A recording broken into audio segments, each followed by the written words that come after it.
Hello and welcome to another episode of the Business Spotlight series. My name is Claudia Thompson and today I'm here with Gemma Johnson, branding specialist, graphic designer and founder of Emotion Brands.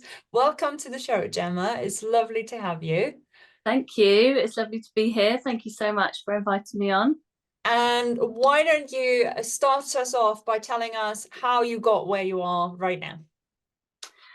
Yeah, so I'm a branding specialist now. I started my journey when I was 14 years old at school. I chose to be a graphic designer. That's the kind of GCSEs that I chose to pursue, and then absolutely fell in love with it. And then went to college to study, and then from college fell into a job at a design agency, and then kind of worked through various positions from there.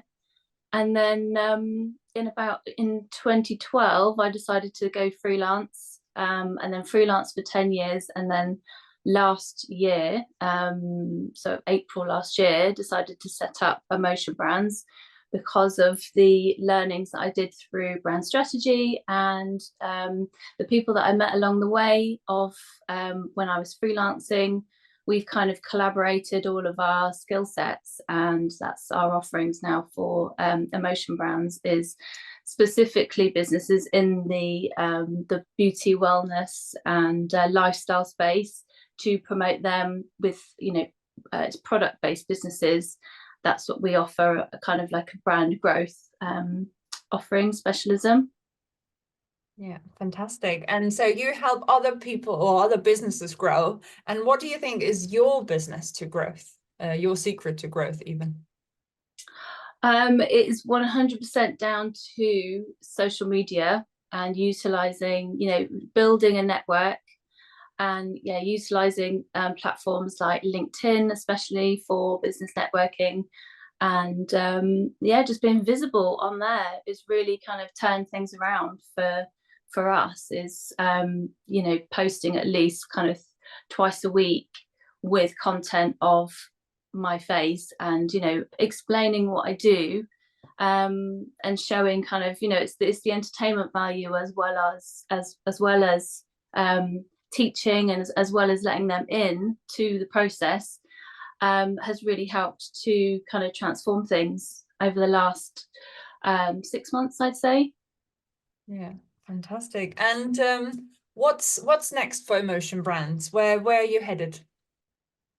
Well, it's really kind of building on this offering that we've now got, because I'm joined by a social media specialist, a digital marketing specialist, a web developer and photographer. And it's really kind of combining our skill set and, honing all of the actual process to have an actual package that people can buy into, and, have that grow their business.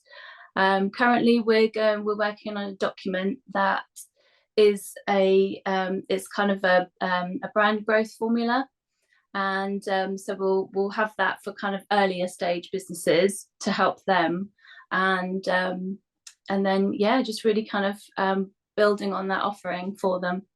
Yeah, so having a different offering for different kind of clients to make sure you can help as many people as possible.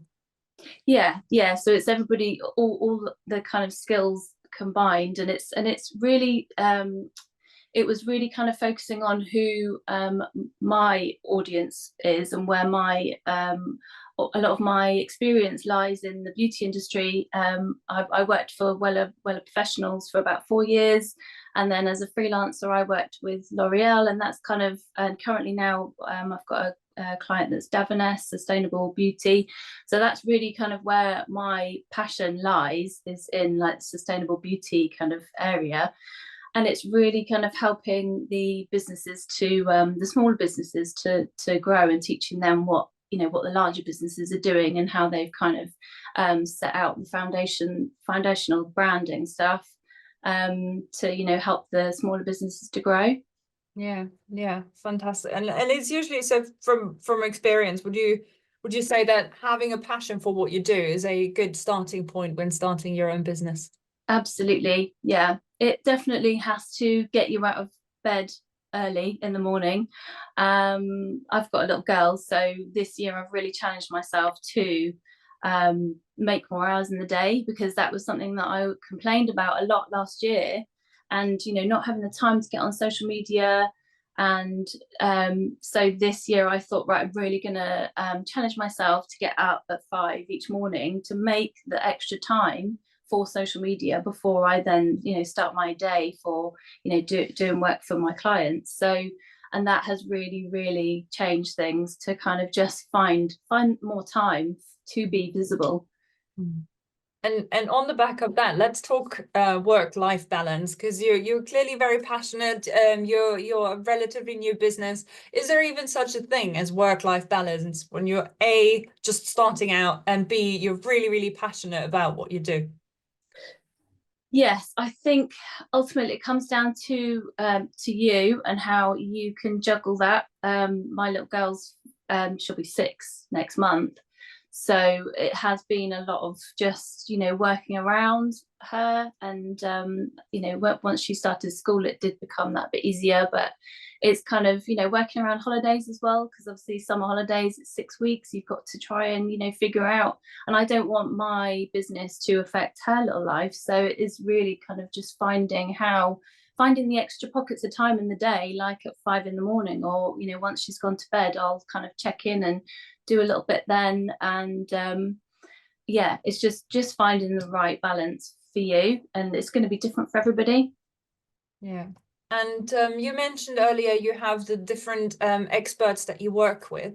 How do you pick your business partners or the people that you collaborate with?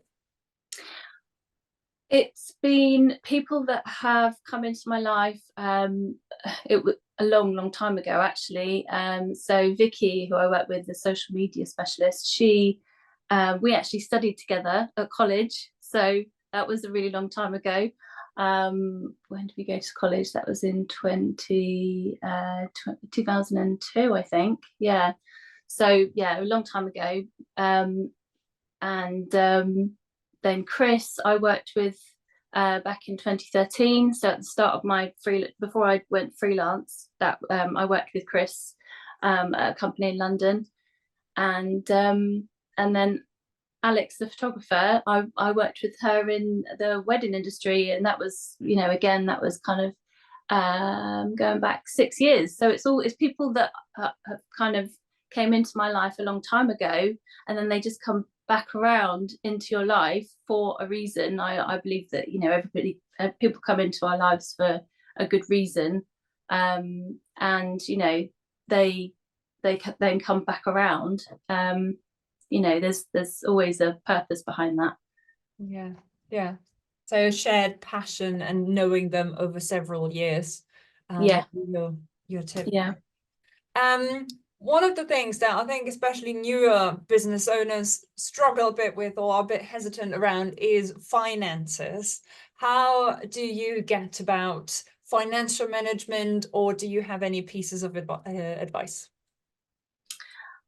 So for the finances, it's I've been fortunate enough to work with some clients who I've known since like the Weller days, and it's just kind of retainers are that like the gold dust of what I do. So it's really kind of building up those relationships that then you can kind of rely on them sort of longer term. And so yeah, that's kind of the focus going forward this year, is to try and build up some more retainer clients, which is where the package offering comes in. It's if you can package your services into like productize it, then it kind of helps to then promote it on a long-term basis. So each month, and you can kind of offer a retainer. You have a bit of a more of a cash flow prediction, what's coming in, what's going out, and so on, and that makes it easier. Yeah. What do you think are some of the common misconceptions that people have about running a business? I think the common misconceptions is probably the working all hours thing. It's kind of having this work-life balance. It is a tricky one, but I think if you manage the expectations of people, then for example, I some days I need to finish at 2:30 so that I can go and pick up my little girl from school.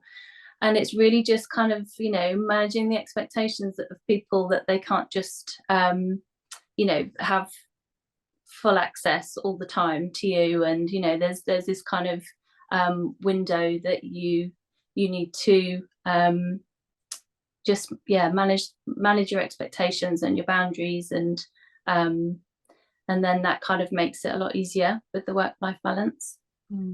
Fantastic. And that already wraps up our interview. What do you think? Not what do you think, but where can people find out more about you? How can they get in touch? So I'm on LinkedIn and Instagram. I'm really quite active in the stories on Instagram. So if you want to keep up to, on a daily basis and see the inside of Emotion Brands, then follow on Instagram. And then check out the website, emotionbrands.co.uk. Cool, fantastic. Thank you so much for your time today, Gemma. It's been really good to hear your story. Thank you so much, Claudia.